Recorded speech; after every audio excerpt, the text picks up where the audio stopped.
मुरली की एक बात से शुरू करते हैं। आज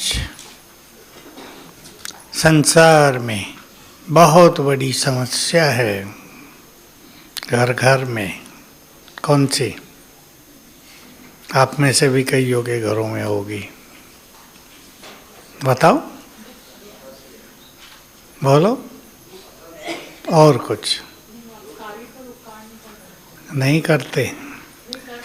नहीं, वो अलग चीज। घर घर में समस्या टकराव की, आपस में बनती नहीं। क्योंकि दो खेल इस समय सृष्टि पर चल रहे हैं। एक कर्मों का प्रभाव, उससे कोई बच नहीं सकता, उसमें संपूर्ण न्याय है। कोई कहे बाबा को मैं तो सुना दिया और छूट गया। सुनाने से केवल हल्के होते हैं, छूटते नहीं हैं। एक खेल चल रहा कर्मों के हिसाब किताब लेने और देने का, और दूसरा खेल बहुत चल रहा उसी के कारण संस्कारों के टकराव का। घर घर में चल रहा है। जिस घर में नहीं चल रहा वो बहुत भाग्यवान, उसमें सभी पुण्य आत्माएं इकट्ठी हुई हैं। आगे मैं नहीं बोलूँगा उल्टी बात। जिनमें चल रहा है वो खुद सोच लें। तो क्या कहा बाबा ने इसका समाधान? अब बोलो, जो इसका उत्तर देगा वो बुद्धिमान।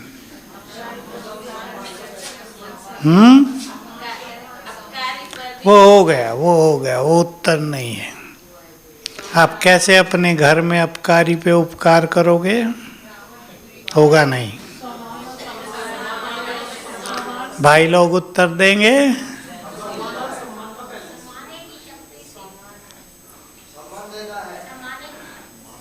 अब घरों में सम्मान देने की बात भी थोड़ी हल्की पड़ती है।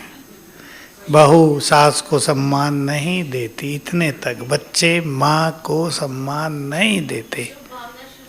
नहीं, उत्तर अभी नहीं है। आप सुनो उत्तर। सभी बुद्धिमान हो आप। उत्तर सुनो। दूसरों के ओरिजिनल संस्कारों के रूप में सबको देखो। क्योंकि वर्तमान जो हमें दिखाई देता है वो सबकी नीचे उतरी हुई स्थिति है। न जाने कौन क्या पाप कर्म करके आया है। मेरे पास तो आते हैं लोग रोज, मानसिक रूप से अति पीड़ित। देखकर ही लगता है, उनकी माँ को तो नहीं कहा जाता, पर आत्मा अति विकर्मों से जूझ कर आई है। सताया है बहुतों को, इसलिए मन का सुख खत्म है। तो संस्कारों का टकराव एक बड़ी समस्या है संगठनों में, और ये जहाँ तहाँ होता है। जो संगठन इससे मुक्त हैं वो बहुत पावरफुल हैं। उनकी सेवाएं सुंदर होती हैं, बड़े बड़े काम सहज पूर्ण हो जाते हैं।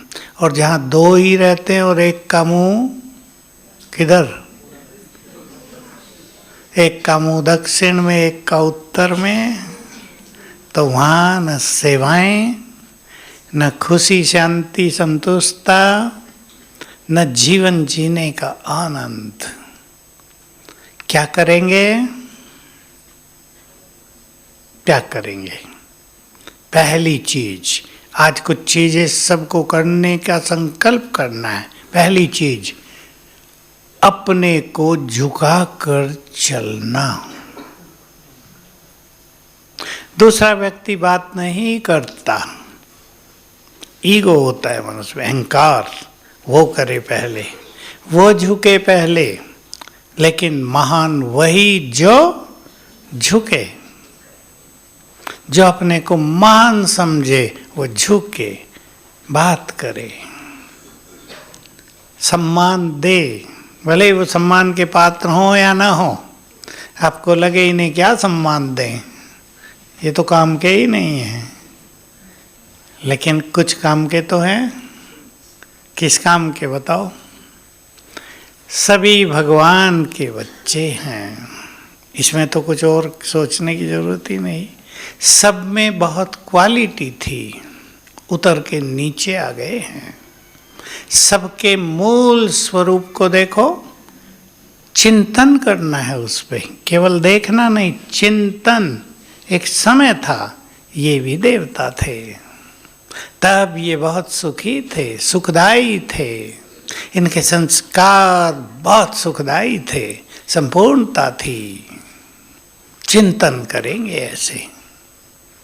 फिर जो बहुत अच्छे पुरुषार्थी हैं उन्हें एक अभ्यास करना, दिन में 2-3 बार भी कर लें। जिसको भी देखें उसके पीछे उसका संपूर्ण फरिश्ता स्वरूप देखें। पीछे खड़ा, यहाँ जैसे दिखाता है ना ब्रह्मा के पीछे विष्णु या श्री कृष्ण, ऐसे खड़ा है। एक बार भी रुक कर 10-20 को देख लो इस नज़र से। ये वर्तमान स्वरूप, ये इनका मूल स्वरूप, आदि संस्कार, ये ओरिजिनल संस्कार इनके। तो क्या फायदा होगा? बोलो कुमार। हमसे बहुत पॉजिटिव संकल्प उनको जाएंगे और हमारे सुंदर संकल्प ये शुभ भावनाओं में आप ही बदल जाएंगे। हमारे सुंदर संकल्प उनके मन में भी अगर हमारे पास लिए कुछ है वो बदल जाएगा। हमारी ये महान वृत्ति, इसको वृत्ति कहते हैं। वृत्ति, किस नज़रिए से हम दूसरों को देखते हैं, क्या एटीट्यूड है हमारे मन में। समझ गए ना वृत्ति किसे कहते हैं? हम देख रहे ये व्यक्ति बहुत गंदा है, ये बदलेगा ही नहीं, बहुत पापी है, ये हो गई निगेटिव वृत्ति। ये भगवान के बच्चे हैं, ये कभी देवता थे, इनमें बहुत खूबियां हैं, ये हो गई पॉजिटिव वृत्ति, शुभ भावनाओं की वृत्ति इससे बन जाएगी। तो टकराव समाप्त होगा। घरों में आप जिसको भी बदलना चाहते हैं, मैं माताओं की समस्याओं का उत्तर दे रहा हूँ 3 मिनट में। आपका पति शराब पीता है, बच्चा शराब पीता है, उन पर ही ये प्रयोग करके देखो। प्रयोग क्लियर है माताओं को? पीछे वाले बताएं, हाथ उठा के उत्तर दो। नहीं क्लियर है अभी।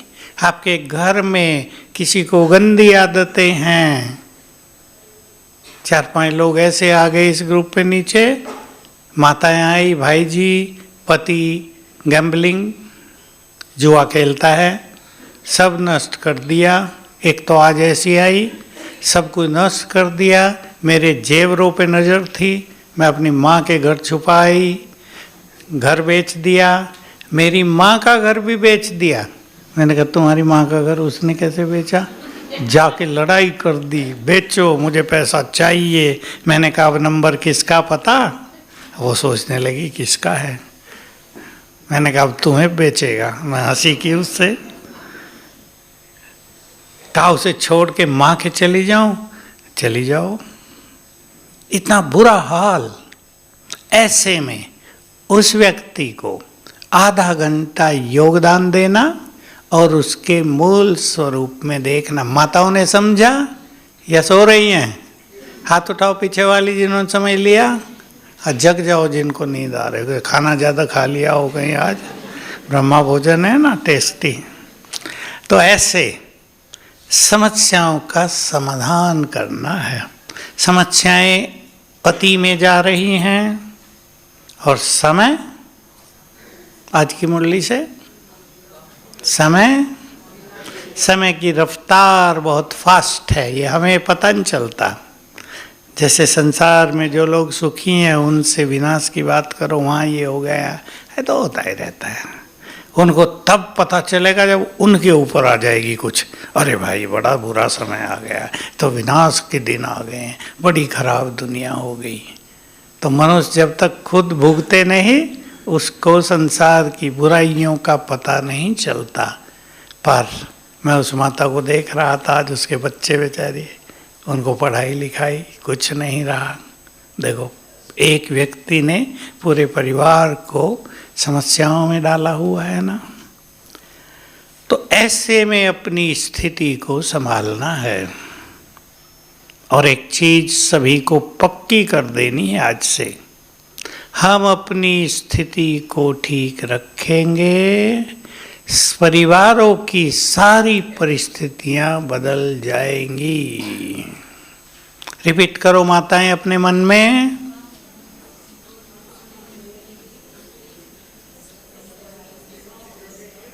क्योंकि क्या होता है, जब व्यक्ति ऐसी परेशानियों में उलझ जाता है उसको समझ में कुछ नहीं आता।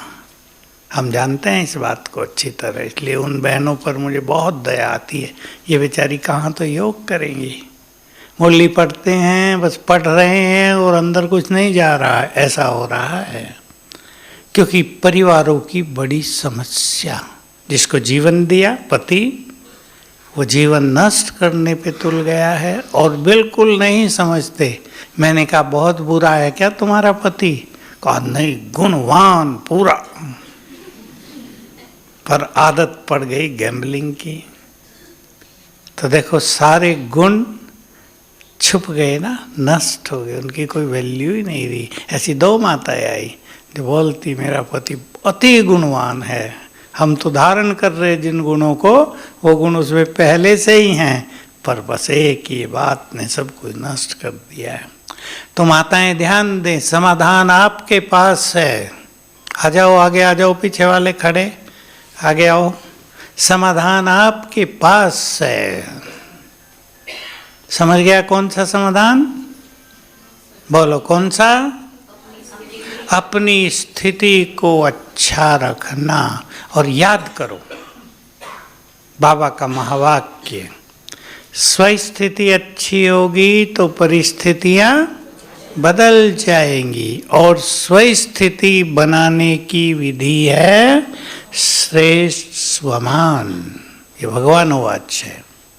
श्रेष्ठ स्वमान से स्थिति श्रेष्ठ, स्थिति श्रेष्ठ तो परिस्थितियां आप ही बदलने लगेगी। अब देखो क्या होगा, उदाहरण ले ले इसी व्यक्ति का जो जुआ खेल रहा है, उसकी बुद्धि बदलने लगेगी, उसको अपनी जिम्मेदारियों का रियलाइजेशन होने लगेगा। मेरे 2 बच्चे भी तो हैं, मुझे परिवार पे भी तो ध्यान देना चाहिए। ये आपकी श्रेष्ठ स्थिति से दूसरों के विचारों में परिवर्तन आप ही आ जाएगा। यह है शुभ भावनाएं। तो बहुत पक्का कर दें, आज स्थिति संभालनी है। बाबा का बहुत अच्छा महावाक्य है, जो अपनी स्थिति संभालना जानते हैं वही विश्व को संभालेंगे। 2 युग तक संभाला है विश्व, पिछले 2 युग इस देव देवियां बनकर संसार को संभाला है। 4 युग संभालेंगे, लेकिन ये सब काम उनके ही द्वारा होगा जो स्वराज्य अधिकारी बन जाएंगे। स्वराज्य अधिकारी का अर्थ तो समझते हैं ना, अपनी स्थिति को संभालने वाले, अपने राजा, अपने मन के राजा, बुद्धि के राजा।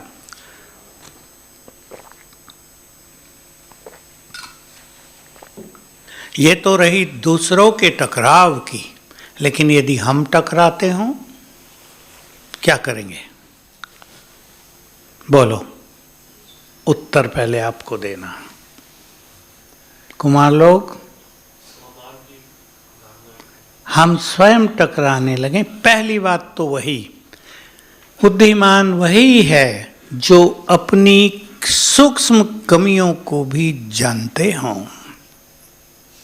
जो नहीं जानते लोग टकराते रहते हैं और अपने को राइट समझते रहते हैं। आई एम राइट, मैं बिल्कुल राइट हूँ, गलती उसकी है। पर उसे पता नहीं कि तुम टकरा रहे हो, ये बहुत बड़ी गलती हो रही है, चाहे किसी की भी गलती हो। इससे सेवाओं पर बुरा असर हो रहा, परिवारों में अशांति हो रही, सबकी बद्दुआएं मिल रही हैं। मिलेंगी या नहीं? घरों में कभी कभी एक ही व्यक्ति सबको परेशान कर देता है। दूसरी बात पे ध्यान देंगे इसी के साथ, आज की मुरली से, जहां भी तुम हो वहां क्या हो? रौनक। बहुत अच्छा शब्द बोला बाबा ने, रौनक हो जाए। जिस सेंटर में हम रहते हों वहाँ रौनक, जिस घर में रहते हों वहाँ रौनक, जिस डिपार्टमेंट में काम करते हों वहाँ रौनक। रौनक माना बहुत खुशी और आनंद का माहौल, जहाँ सबको जीने का मन करे, जहाँ सब हल्के रहें, कदम भारी न हो जाएं। आजकल ये सबसे नहीं हो रहा है, हमें करना है। एक व्यक्ति भी परिवार में ऐसा है जो घर के वातावरण को भारी करता है, प्रेशर बनाए रखता है पूरे परिवार पर। हमें उसको समाप्त करना है। कैसे करेंगे? बोलो। अब एक व्यक्ति है घर में, आपका बड़ा है, आपका ससुर है मान लो, और वो ऐसा है उसका व्यवहार कि सब उससे डरते हैं और घर में प्रेशर बना हुआ है। बच्चे, घर की बहनें इंतज़ार करती हैं ये घर से बाहर जाए तो हम एंजॉय करें लाइफ को। आ गया, आ गया। ऐसे लोग हैं, बहुत घरों में हैं ऐसे लोग, डरा के रखते हैं। जो दूसरों को डरा के रखते हैं वो, अब ये बहुत अच्छा उत्तर है दो, वही आजकल डरे हुए हैं। बहुत छोटी छोटी लड़कियां, डर लगती है, डर लगता है। आज तो एक लड़की आई, पढ़ती है, बीए कर रही है, कहा अंदर ही अंदर ऐसे ऐसे होता रहता है, क्या करूं?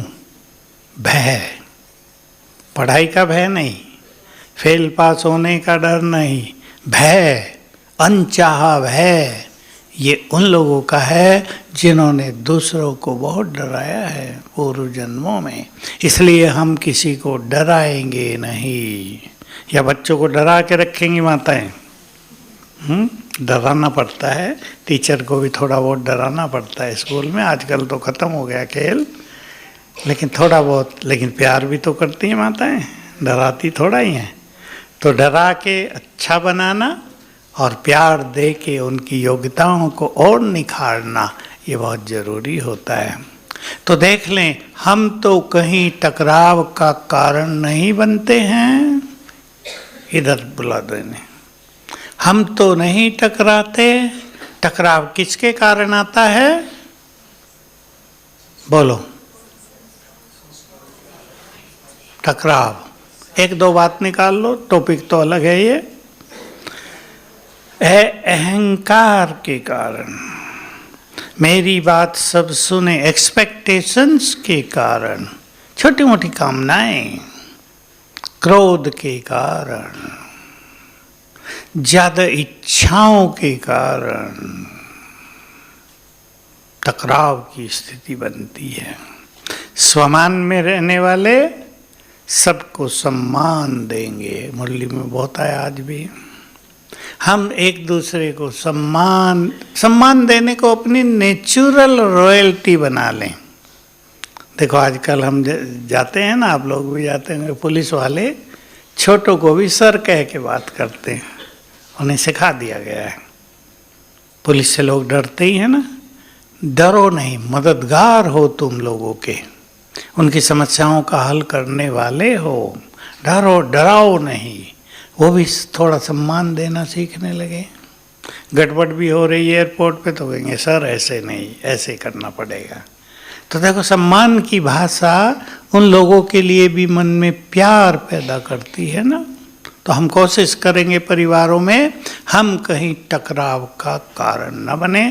और एक छोटा सा फॉर्मूला रखेंगे, प्रसिद्ध है भारत में, एक ने कहा दूसरे ने माना, सहज भाव से। इसमें समस्या ये होती है, आप कहेंगे तो कहते ही रहते हैं हमें, आप करते रहो, मानते रहो, और कुछ ही दिनों में स्थिति बदली हुई नजर आएगी। दूसरा व्यक्ति भी सॉफ्ट होगा। हमारे इस आध्यात्म जीवन का मुख्य लक्ष्य ही है अपने को बहुत निर्मल कर देना। जो अंदर का कड़कपन है, जो क्रोध या अहम समाया हुआ है, जो बोल में कड़वाहट है, व्यवहार में गड़बड़ है, स्वीट सॉफ्ट सरल, बहुत निर्मल कर देना। यही हमारे अध्यात्म की अंतिम चरम सीमा है। इसी से आत्मा में आत्मबल बहुत बढ़ जाता है। तो सभी ध्यान देंगे, कल प्रैक्टिस करेंगे सभी के ओरिजिनल रूप को पीछे देखना, और परिवारों में भी 1-2 बार कर लेना और चिंतन भी करना मूल रूप में ये सब कितने महान हैं। आप बाबा को जब देखते हैं, टीवी पे बाबा की मुरली सुनी, देखो मुझे तो लगता है, क्योंकि हमने तो 50 साल बाबा को आते देखा, इस हॉल में भी, छोटे में भी, ओम शांति भवन में, नीचे। अब जब टीवी पे सुनते हैं ऐसा लगता है बाबा बैठा है सामने।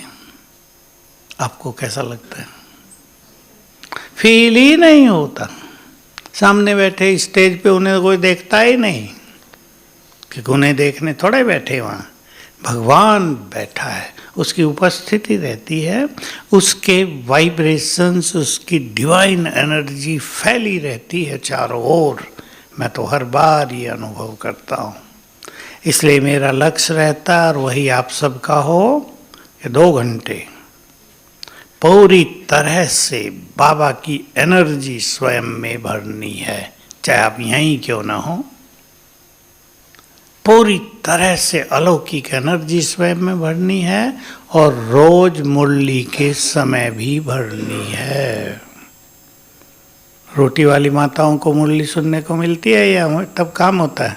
मिलती है कभी कभी। मुरली सुनने जाओ, जो कुछ बाबा कह रहा हो उसे साथ साथ गुड फीलिंग में लाओ। बाबा की मुरली में आया बच्चे, तुम्हें अपार खुशी होनी चाहिए, भगवान पढ़ा रहे हैं, इस फीलिंग में आ जाओ कुछ क्षणों के लिए। ये फीलिंग बहुत बड़ी एनर्जी देगी, और ये एनर्जी जन्म जन्म हमारे साथ चलेगी। सकाश देने की बात बाबा ने कही है। कौन है हम सभी? पूर्वज और पूज्य। और स्थान कहाँ है? नीचे सबसे, जड़ों में भी और तने भी हम ही हैं। तना तो जैसे मकान का पिलर होता है, बीम डालते हैं ऊपर, देखो इन्हें बीम कहते हैं ये, और पिलर इधर इधर 5-7 लगे हुए, यहाँ मजबूत हो जाती है बिल्डिंग। हम कल्प वृक्ष के ही पिलर हैं, स्तंभ, जिन पे कल्प वृक्ष आधारित है। किसी पेड़ का टहना मोटा हो, जैसे पीपल के पेड़ का बहुत टहना मोटा, बड़ के पेड़ का, उसमें तो वो निकली रहती है, कितना मजबूत, कितना भी तूफान चले वो गिर नहीं सकता। हम जो तने हैं, जितने मजबूत हम होंगे उतना ही मजबूत कल्प वृक्ष रहेगा। अब कलयुग का अंत, दोनों चीज़ों पर विचार करो। कलयुग के अंत में सभी धर्मों की स्थिति कमजोर, तामसिक हो गई, धर्म रहे ही नहीं, नाम रह गया केवल। किसी भी धर्म वाले से पूछो जो धर्म के लिए उछलते कूदते हैं, कि अपने धर्म के 8 सिद्धांतों का भी पालन करते हो, सारे पीछे हट जाएंगे। उन्हें ये पता ही नहीं धर्म के सिद्धांत क्या हैं। किसी को पता है? बुरा ना माने तो कह दूं, भारत में सनातन धर्म के लिए कुछ दिनों से बात बहुत चलती है। जब से राम मंदिर बना अयोध्या में, लड़ने आते हैं लोग, तुम सनातनी नहीं हो, तिलक नहीं लगाते। वो समझने के मूड में तो होते नहीं तिलक कौन सा है असली। उनसे पूछ लेना, सनातन धर्म के 8 सिद्धांत बताओ और तुम उन्हें कितना पालन करते हो बताओ। हिंदी में कहावत है, बंगले झांकने लगेगा। जो आचार्य हैं सनातन के, उनको भी नहीं पता। और अगर दूसरा प्रश्न पूछ लो, सनातन धर्म की स्थापना किसने की थी, किसी को पता नहीं। थोड़ा बहुत उत्तर भी दें तो पूछो कब की थी, उसके सिद्धांत बताओ। जो कुछ उसमें है वो तो किसके जीवन में है? हमारे जीवन में है। चुप हो गई बहनें, बोल नहीं रही। है या नहीं? मोटा बाहर का तिलक लगाने से तो कुछ मिलता नहीं, असली तिलक लगा हुआ है। कौन सा? आत्मिक स्थिति का तिलक। भगवान के आगे हाथ जोड़ के पैर छूने की तो बात ही नहीं रही, वो हमारा हो गया है, उससे हम जुड़ गए, उसके हो गए। ये किसी सनातनी को पता है? पता है किसी को? पता ही नहीं। राम के भक्त श्री कृष्ण से भी घृणा करने लगते हैं। तो हम सभी सच्चे धर्म का स्वरूप, दो चीजें मैं कह रहा था। एक, धर्मों की वर्तमान स्थिति आप देखो, धर्मों में हिंसा आ गई, लड़ाई झगड़े होने लगे, मेरा धर्म बड़ा, मेरा बड़ा। दूसरी ओर कल्पवृक्ष का चित्र बनाओ, ये जो शाखाएं हैं ये ढीली पड़ गई, और तना, उत्तर आपको देना। तने कौन है? स्ट्रांग हैं। कौन कौन सी शक्ति है हमारे पास? पवित्रता की शक्ति, योग की शक्ति, ज्ञान का बल, धारणाओं का बल, ये बहुत बड़ी चीज है। और आगे आओ, वहां ना बैठो। ये सब बल हमारे पास है ना। तना मजबूत, शाखाएं ढीली, तो कल्पवृक्ष गिरेगा? गिरेगा? शाखाएं टूट सकती हैं, कल्पवृक्ष नहीं गिर सकता। कितना सुंदर खेल है। तो हमें सवेरे उठते ही बाबा की एक सुंदर बात याद करनी। लो, नोट कर लो, जो अच्छे पुरुषार्थ करना चाहते हैं डायरी पेन लेके आते हैं, नोट करो कल की मुरली से, परसों की। तुम्हारा पार्ट ही है सबको सकाश देने का। उठते ही याद कर लेना। माताएं घर में सोचती है ना, मेरा पार्ट है बच्चों को भोजन दे के, टिफिन बना के स्कूल भेजने का। करते हैं ना उसको। ये व्यक्ति बीमार हो गया, अब मेरा कर्तव्य है इसको ठीक कराने में, इसको मदद, चाहे डॉक्टर को ले जानी हो, चाहे कुछ और करना हो। ये हमारे पार्ट है ना। हमारा पार्ट है सृष्टि को सकाश देने का। दूसरी सुंदर बात, कभी नहीं भूलना। वो तो कभी नहीं भूलें जो अपने को बहुत अच्छे पुरुषार्थी समझते हैं, वो भी कभी नहीं भूलें जो विजयी रत्न हैं। ये विजयी रत्नों के लिए मुख्य बात है, लेकिन अच्छे पुरुषार्थियों के लिए भी। अच्छे पुरुषार्थी 8 तो महान, उनकी बात तो छोड़ो, फिर 108 100 महान आत्माएं सृष्टि की। उसमें भी पहले 25 सारो महान, ब्यूटी ऑफ द वर्ल्ड, ताकत है वर्ल्ड की वो। उसके बाद भी 1000 आत्माएं, 1008 और बहुत अच्छी आत्माएं, जिनकी प्योरिटी का बल संसार को मिलता है, जिनकी योग शक्ति संसार को शक्ति देती है। फिर और आगे चलो, कितने? मैं 16108 को नहीं कहता, क्योंकि 16108 तो त्रेता के अंत तक के प्रिंस प्रिंसेस, राजा रानी हैं, उनमें ढीले भी बहुत हैं, वो कोई श्रेष्ठ योगी नहीं होते। पर अगले और 2-3 हजार आत्माएं इस ब्राह्मण परिवार में श्रेष्ठ योगी, जिनकी बुद्धि चारों ओर से हटी हुई है, जो अच्छी कमाई में लगे हुए हैं। सोचना आपको है, आप कहाँ हैं उनमें से। जो उलझे हुए हैं परिवारों में, उनकी अलग बात, वो किसी की उलझन नहीं मिटा पाएंगे।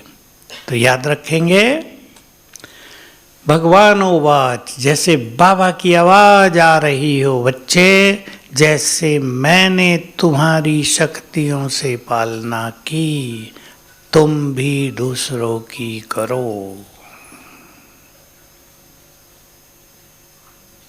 ये 2 महावाक्य रौनक लाएंगे जीवन में, सवेरे के टाइम को एनर्जेटिक कर देंगे, बहुत आनंदकारी होगा समय। सवेरे के समय के लिए विशेष रूप से याद रखेंगे, केवल योग नहीं करना है, और क्या? योग से सकाश मिलेगी। और बोलो और क्या? जिसका जितना सुंदर चिंतन होगा उतनी अच्छी स्थिति सवेरे सवेरे रोज बनेगी। इसलिए पहले 5 मिनट आज से सबको करना है। मैं आत्मा हूं, इसका बहुत अच्छा चिंतन, क्योंकि हमें इस स्मृति को नेचुरल कर देना है। जैसे हम मनुष्य हैं, ये हमारी स्मृति नेचुरल हो गई ना, सोचना ही नहीं पड़ता, हम मनुष्य हैं। बाबा इसे देहभान की स्थिति कहते हैं, मैं सरल शब्द कह रहा हूँ, हम मनुष्य हैं। ऐसे ही मैं आत्मा हूँ। अब चिंतन कैसे करेंगे? मैं इस देह की मालिक हूँ। चिंतन अंडरलाइन करें सभी, जिनको सवेरे के टाइम को आनंदित करना है वो चिंतन बढ़ाएंगे। चिंतन का एक तरीका, मैं आत्मा यहाँ बैठी हूँ, मैं परम धाम से इस तन में अवतरित हुई हूँ, ये मेरा तन है। मैंने ऐसे अनेक तन लिए हैं और छोड़े हैं, अब इस तन में हूँ। बहुत भाग्यवान, भगवान के पास आ गए, उसका साथ मिल गया। मैं इस देह से एकदम न्यारी हूँ। ये चिंतन है, बार बार कर लो। मैं आत्मा हूँ, इस देह में बैठी हूँ, भ्रकुटी की कुटिया में हूँ। इस देह में मैं फरिश्ता हूँ, अंग अंग से लाइट माइट फैल रही है। चिंतन शुरू करेंगे, नया नया आता रहेगा। 5 मिनट बस। फिर अच्छी ड्रिल करना। आज बाबा ने बहुत अच्छी ड्रिल बताई थी मुरली में। कौन सी? फरिश्ता सो। कौन कौन करना चाहेंगे?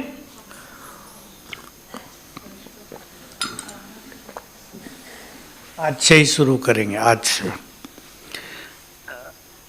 अपने सामने एक साइड में फरिश्ता रूप खड़ा करो, दूसरी साइड में देव स्वरूप चित्र बना दो। सामने हैं दोनों, बस ऐसे ऐसे।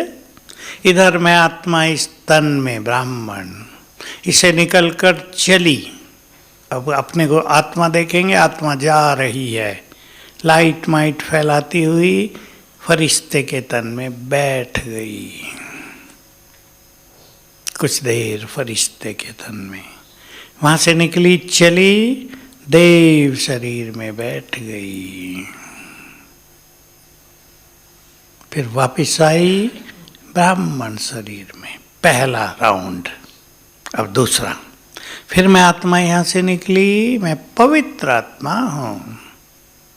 पवित्रता की किरणें फैलाते हुए प्रवेश कर लिया फरिश्ते रूप में। अब मैं पवित्रता का फरिश्ता हूँ, इस धरा पर पावन साम्राज्य स्थापित करने के लिए आया हूँ। फिर वहाँ से चली देव स्वरूप में। इस देह को छोड़ने के बाद मैं ऐसा देवता देवी बन जाऊंगी, प्रकृति की मालिक होंगी, अथाह धन संपदा होगी, स्वर्ग पर राज करेंगे। फिर वहां से चले यहाँ। 3 4 5 राउंड ले लो चिंतन के साथ। चिंतन बढ़ता जाएगा।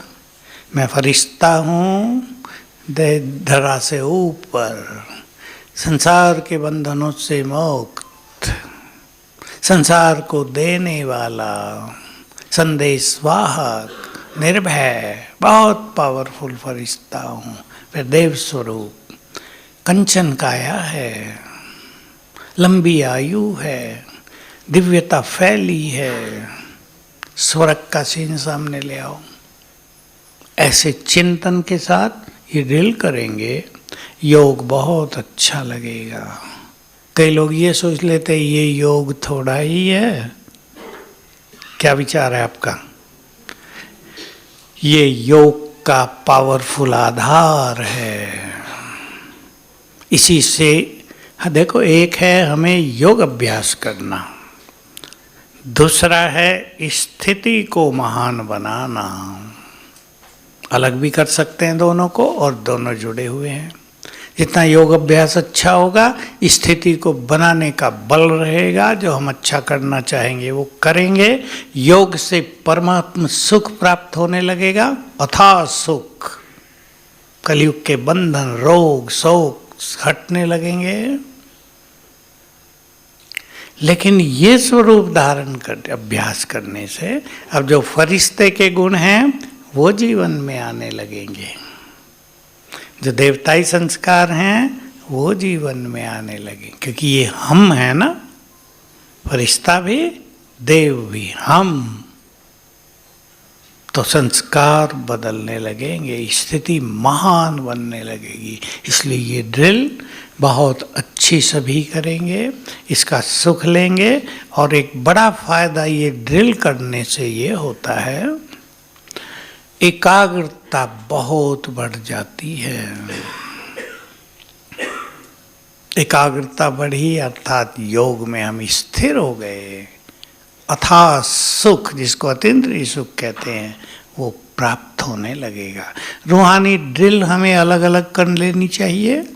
एक रूहानी ड्रिल और, मैं आत्मा इस देह में, कुछ देर के लिए 10 सेकंड का लक्ष्य रखो।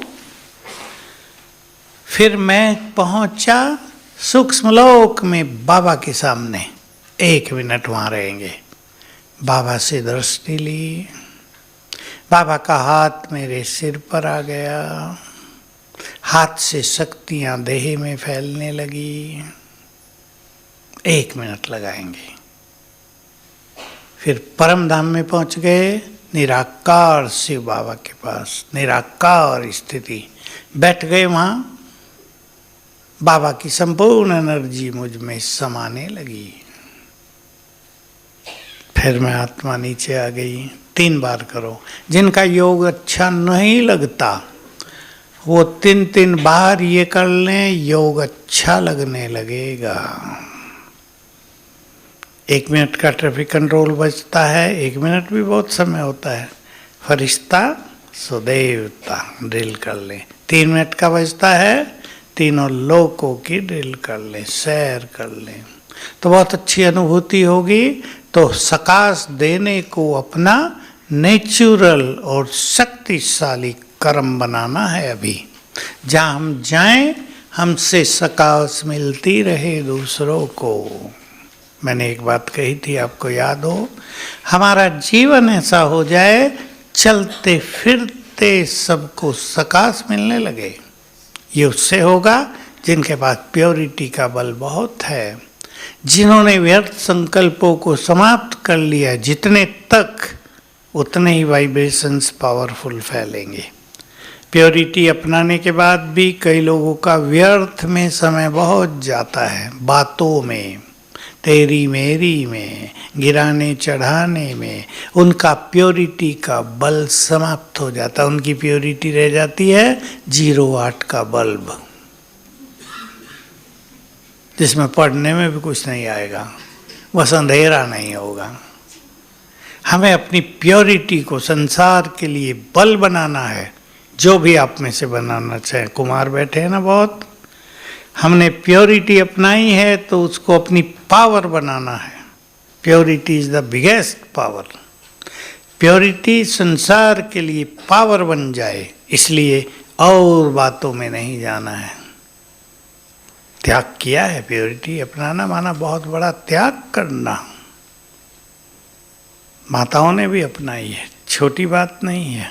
कलयुग में एक बड़ा त्याग है ये। इसको अपनी तपस्या बना दो। जितना त्याग उतनी ही तपस्या होती है। तो हमारा जीवन ही संसार के लिए सकाश हो जाएगा। नेचुरल रूप से हमसे लाइट माइट फैलती रहेगी, जिसमें जितनी प्योरिटी होती है, जितनी स्मृतियाँ श्रेष्ठ होती हैं, उनकी तरंगे चारों ओर ऑटोमेटिकली फैलने लगती हैं। आप सबके चारों ओर बहुत पावरफुल आभा मंडल है। ओरा कहते हैं इंग्लिश में। बहुत पावरफुल आभा मंडल है आप सबके चारों ओर। जानते हैं ना आभा मंडल? शक्तियों का घेरा अपने को इस आभा मंडल के बीच में देखा करें, रोज एक बार कर लें। मेरे चारों ओर पावरफुल ऑरा है, इस आभा मंडल में मैं सुरक्षित हूँ। कलयुग के वाइब्रेशंस तो इसको काट ही नहीं सकते, पर हमारा ये ऑरा सकाश का निमित्त बनता है। और ऐसा समय आएगा जिनका ये ऑरा बहुत पावरफुल होगा। बहनें ध्यान से सुने, गंदे लोग आपके पास आएंगे और आपके ऑरा में प्रवेश करते ही सरेंडर कर देंगे। जिस वृत्ति से आए अब हाथ जोड़ के चरण छुएंगे। हमारे चारों ओर पावरफुल ऑरा है, हम इसको बढ़ाते चलें तो सवेरे से ही सकाश देना प्रारंभ करेंगे। और बाबा की भी ये बात भूलेंगे नहीं, सकाश देने में लग जाओ, जीवन के सभी विघ्न आपे ही नष्ट हो जाएंगे।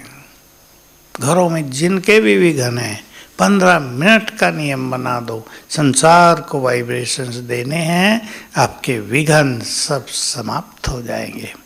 तो संसार की प्यासी आत्माएं हम सब की ओर देख रही हैं या नहीं? बाबा ने भी कहा। और बहुत लोग देखो मंदिरों में भटक रहे हैं, हे देवी ये कर दो, रक्षा करो, भय बहुत है, परिवारों में समस्याएं बहुतों के हैं।